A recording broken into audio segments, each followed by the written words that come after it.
আসসালামু আলাইকুম। আজকে আমরা হেক্সাডেসিমাল থেকে দশমিকে রূপান্তর করব। হেক্সাডেসিমাল থেকে দশমিকে রূপান্তর করার জন্য আমরা একটি কথা মাথায় রাখবো, তা হলো যে সংখ্যায় যাব ওই সংখ্যার ব্যাস দ্বারা গুণ করব। দশমিকে তুমি যে সংখ্যায় যাও ওই সংখ্যার ব্যাস দ্বারা গুণ করতে হবে।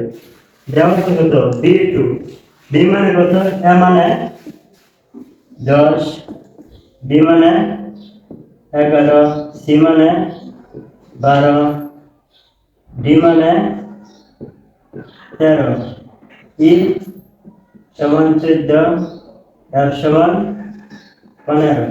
আমাদের যেমন বি মানে কত 11, 11 গুণ এটা কাজ কত 16 যোগ 2 গুণ 16। এখন বেসের উপর পাওয়ার দ্বারা গুণ করবো। 16 উপর পাওয়ার দ্বারা 0, এই জায়গায় 1, দাও 16 কে 16, তাহলে 11 গুণ 16 কত হইব 176 যোগ 16 টু পাওয়ার 0, 0 মানে কত হইব তাহলে 1, তাহলে 16 কে 2 কে 2, 2 জায়গায় গুণ করব, 2 কে 2, 176 আর 2 178। ধন্যবাদ। এই আনসার স্যার